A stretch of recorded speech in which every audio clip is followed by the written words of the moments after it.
Ako poslanec Európskeho parlamentu a lekár som veľmi rád, že v spolupráci s vplyvným týždenníkom Parlament's Magazine, ktorý vychádza v Bruseli, organizujeme v Bratislave veľmi závažné podujatie, ktoré zhromažďuje na jednom mieste okrem médií aj odborníkov z oblasti onkológie, z oblasti boja proti rakovine, ale našťastie aj ľudí, ktorí predstavujú tento štát, a ministerstvo zdravotníctva a ministerstvo sociálnych vecí.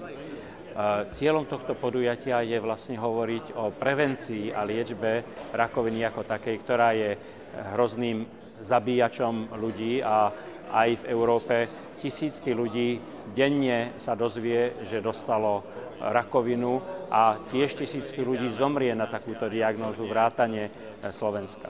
Naše čísla nie sú lichotivé a či už v oblasti rakoviny plúc, ktorá podľa počtu zabíja 5-krát toľko ako všetky rakoviny ostatné spolu, ale aj tie iné rakoviny sú veľmi dôležité, ako rakovina krčku maternice, rakovina prsnej žľazy, rakovina prostaty, rakovina pankreasu, ale aj rakovina hrubého čreva a konečníka. O tom všetkom prinášame správu, že Európsky parlament vo svojich direktívach aj v tej poslednej iniciatíve odporúča členským krajinám energicky bojovať proti rakovine a hlavne implementovať do svojich národných politík aj tzv. Akčné plány. Keďže rakovina je veľmi našim veľkým nepriateľom, musím povedať, že aj čas je našim veľkým nepriateľom, takže ja budem veľmi, veľmi stručná. Som veľmi rada, že toto podujatie je vlastne začiatok jedného veľkého programu a že sa my na ňom aj zúčastňujeme. A to je program, ktorý vyhlásil v septembri minulého roka pán prezident Európskej komisie, pán José Manuel Barroso, ktorý vyzval celú Európu a všetkých, ktorí majú trochu záujem, aby sa znížila incidencia na rakovinu, ktorá každým rokom obnáša 3 milióny nových prípadov, aby sme spoločne za to bojovali.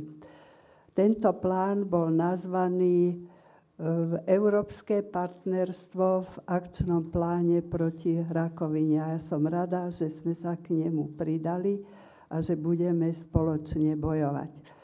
Dovolte mi, aby som vám prečítal osobný list pána ministra zdravotníctva tomuto zhromaždeniu, z ktorého nakoniec vyjde aj istá správa, ako ďalej, alebo aké sú naše predstavy.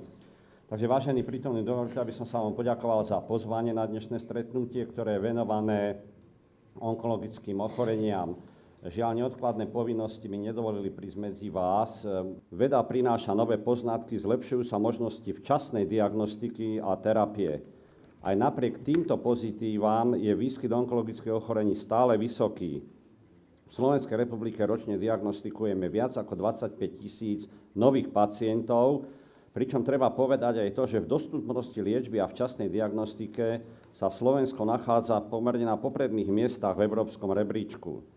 Som veľmi rád, že z úst predstaviteľa ministerstva zdravotníctva, konkrétne štátneho tajomníka profesora Porubského, zaznelo posolstvo ministra Uhliarika, že akčný plán je prioritou tejto vlády aj jeho samotného a že vlastne onkologický pacient bude oveľa lepšie v centre záujmu.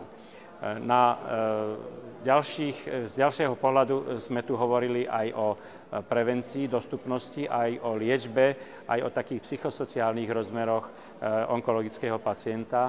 Je potrebné občanom povedať, aj toto je spôsob cez médiá a cez prítomné ďalšie možnosti ovplyvňovať verejnú mienku v tom, že naši občania, naše ženy, ale aj naši muži málo chodia na preventívne prehliadky.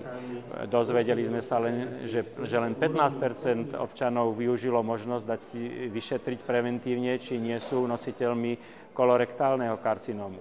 Takisto veľmi málo žien chodieva na preventívne prehliadky z hľadiska rakoviny krčka maternice alebo prsnej žľazy.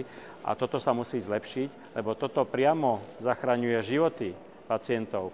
Vieme, že zachytená diagnóza v rannom štádiu je liečiteľná prakticky skoro vždy na 100%. Prečo by sme mali čakať až do štádia, keď už vlastne ten stav nie je riešiteľný ani liečiteľný?